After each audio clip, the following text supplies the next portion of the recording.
And here we are at the first day of DefSec 2022 on the DefSec podcast. And indeed, this is sponsored by Cisco, and we're so proud to be here today. Our first guest, Duncan McSporran. Duncan, why don't you go ahead and introduce yourself? My name's Duncan McSporran. I'm the Chief Operating Officer and also the Vice President of Defence and Public Sector at Kognitiv Spark, based in Fredericton, New Brunswick.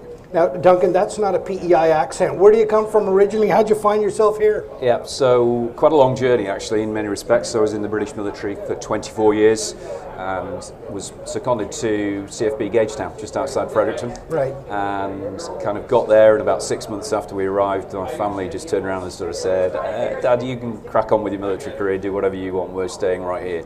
So we made plans. I decided to, as a result of that, leave the British military from Gagetown, and we settled in Fredericton. So that was quite a long journey to get to that point. My eldest at that stage was 12 years old, and the house we moved into was her 9th house in 12 years, which is a very typical story for anybody who's worn a uniform and followed the flag. But just the welcome that we got in Atlantic Canada, really resonated with us, and just the fact that we just felt really at home in the community was amazing. And it was a great experience for us, almost like a homecoming in some respects. And we just knew that when we got there, that was where we wanted to be. How long have you been here? So we've been here now for 12 years. 12 years. Yeah, as a family. Duncan, your story gives me a warm feeling over my head. It's nice to hear that Atlantic Canada embraced you. I've been watching your company now for the last few years on LinkedIn, and you're getting bigger and bigger, hiring some real key people and interesting people over time. Tell us a little bit about Kognitiv Spark. So Kognitiv Spark is a software engineering company. We set the company up to be a cybersecurity company to create solutions for mixed reality. So mixed reality is a form of spatial computing. It's where you use an on-head computer system. So it's not in a monocular sense, so it's not an eyepiece over your eye. It's actually a visor which creates a full three-dimensional effect in front of your eyes, but allows you to remain in your current workspace. So you're not occluded from the environment that you're in as you are with VR. It's not a completely make-believe world. And so what it's doing is that type of software superimposes information, data, diagrams, whatever it is that you need into your real-world environment to help you do your job much more effectively. So similar to like a heads-up display that we would know, like a fighter pilot having type thing? Yep, absolutely. And actually the origins of the technology in augmented reality really go back to World War II, where the first heads-up displays were developed for night fighters by the telecommunications research establishment in the UK. And when you sort of look at it, it's amazing, because what we've really done is the leaders, the really sort of the people making the hardware, HoloLens for the Microsoft and the Magic Leap headset. What they've done in the last 8 years is create something which just propels us massively forwards in a really, really dynamic way. And we were very lucky to be involved with that at the very early stage before Microsoft actually released their first headset, which is the HoloLens. And as a result of that, we were able to sort of analyze what it was that we thought that would do, how it would work, and what we would need to do in order to be successful. Now, Duncan, what are the big markets that you're after? Where are you trying to move this tech into? What areas? So obviously we've got a significant presence in defence and the public sector, and we're also involved in the industrial sector as well. So we work in the general industrial space for production and manufacturing, and of course that crosses over with a lot of our customers in the defence sector, because they're industrial manufacturers. They just happen to manufacture incredibly complex pieces of defence equipment. The areas where we're seeing really significant growth, and again it has an overlap with our defence focus, is in medical, for one, but also in power generation and the nuclear power sector as well. And the reason why those two overlap really significantly is, one, the very first use case that the Royal Canadian Navy came up with when we approached them was, well, we could use this to support our medics on ships, because if we put an AOPS up north, actually it's not going to have a doctor.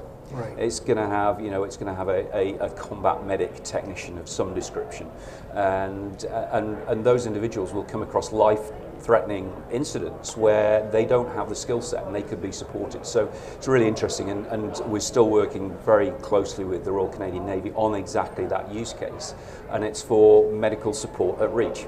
And just earlier this year, they actually published the first of their research papers in the British Medical Journal, using our software and basically demonstrating and doing that as a validated piece of research to say, actually, we can do this. Why they're really engaged with us is because they know that our system works, they know it's robust, it can work over low bandwidth, which is unique, and also importantly, it's very secure. So there's no data poisoning of any systems or anything along those lines. And the reason for that is we genuinely are the only Canadian solution. We own every single line of code in our solution. Wow. Every other solution at market, it uses what creates the visualization is a third-party app. So it's either normally Unity or Unreal, which are the gaming engines everybody will be aware of, because their kids or themselves like me, they'll play video games. Well, those video games are driven by Unreal and Unity. They're great for gaming, not necessarily as good for what our customers and what our partners need it to be, because they're not quite as efficient at working. And that medical case is really demonstrates that very effectively. So, well, it's interesting, right? Because every province and every territory, they're all looking at telemedicine as the next solution. But what we're talking about here is way beyond that, right? I mean, this is a leap beyond that. Yes. So it's interesting that the Navy is kind of your first test case to do this, and then you quarterback that into the healthcare sector. I think it's fantastic. And the principles for it are pretty much the same as we use in a lot of our other use cases. So we've got systems which are deployed supporting US Special Operations Command in northern Iraq and Syria. I'm allowed to say that, but I can't tell you who it is that we're working with to do that. But that's where our systems are. And again, one of the first things that the Canadian Army, when we started talking about the medical uses, said, well, maybe we can start using this for, again, support in forward operating bases, to support equipment, because our supply chains and our systems that we operate, in uniform now are immensely complex and come from, potentially global supply chains. You look at the Leopard, tank, the Leopard 2A5. It's got parts and components which are manufactured all over the NATO nations, and being able to have somebody who can directly support you, or having the digital assets to directly support you, and being able to use those in a three-dimensional context, which the brain immediately sort of ingests and understands, is really powerful. And it was great last night actually to hear the opening forum for DefSec this year, and something we use was echoed really clearly by Leonardo last night, and it's about the fact that where our focus is, it's not on the software, it's not on the hardware, it's not on the whiz bang, it's not on doing things, it's on who's going to use this. Right.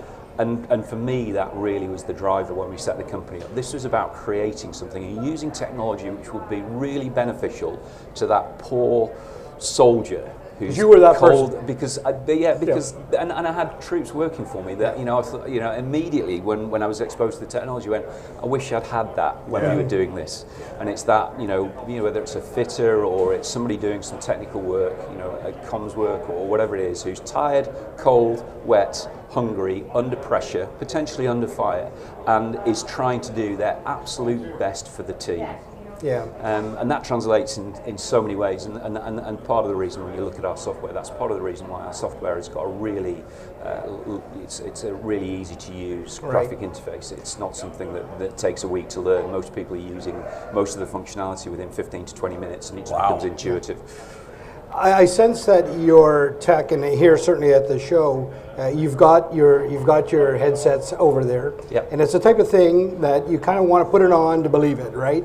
And I would encourage anybody at the show or anybody listening to this to get in touch with you guys and strap this on and understand it in its fullest. I'll ask you one more question though. Today is Cyber Security Day. Tell me about cybersecurity in your lines of operation. So we identified very early on, even before we'd actually decided that we were going to set the company up, that the one thing that we needed to do before anything else was to approach this from a cybersecurity perspective. Ryan, who's my business partner, Ryan Groom in Kognitiv Spark, comes from a cybersecurity background. Okay. He'd had a successful exit and was Microsoft's first gold partner in Canada for cybersecurity in that business. And I come from a security-focused background, where it's not just about cybersecurity, it's about the whole approach to cybersecurity. So it's about the physical, the human, and also the cyber and information security. So the two of us were basically singing off the same song sheet when we said, right, we've got to make sure that this is something that will not allow any corruption of the data. We refer to that as data poisoning, that it will protect the IP of the teams that we work with. So if we're working with an original equipment manufacturer and you create a 3D hologram, it's like a 3D blueprint. Well, they want to be absolutely certain that that's going to be secure. And also so that, you know, we're coming across this with our the work that we're doing to get systems out into Syria. Now the fact that actually if you shut the system down, if you disconnect from a call, for instance, actually there's nothing left on the headset. Right. There's an operating system, but there's none of that data. And all of that comes from that root of making sure that we're protecting everything in the round. Cybersecurity is one part of it, but it's, for us, obviously, we need to, it's something that we need to keep talking about. And I'll just use one interesting sort of recent event, which has just shocked, I think, a lot of people. And that's the fact that a lot of systems rest on Unity. Right. Unity is a 3D visualization engine. Unity just recently merged, not an acquisition, they didn't do an IP transfer, was it? Unity merged with a company that Microsoft had previously blacklisted for malware. Okay. And Unity only has one product, right. And that's its visualization engine. And it's kind of, you look at it and you go, well, that's great for Unity, 90% of their business is in gaming. They don't need to worry about that 10% of their business which is in defence and the public sector. Right. What people have got is they've got the option to make the right choice for something which is secure by sort of saying, well, let's look at what we can do with the Canadian system, which is Remote Spark, where they actually own every line of code and they've driven the development of that line of code from a cybersecurity first perspective. And on Cybersecurity Day, that's it's right. That's just one of those things. I think that the alignment's really great to be able to talk about that today.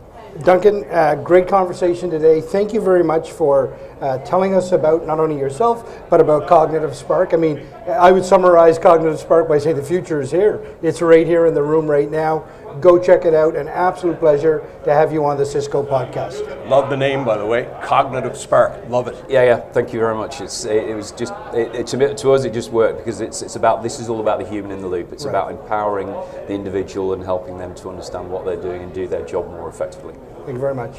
Great. Thank you, Alan.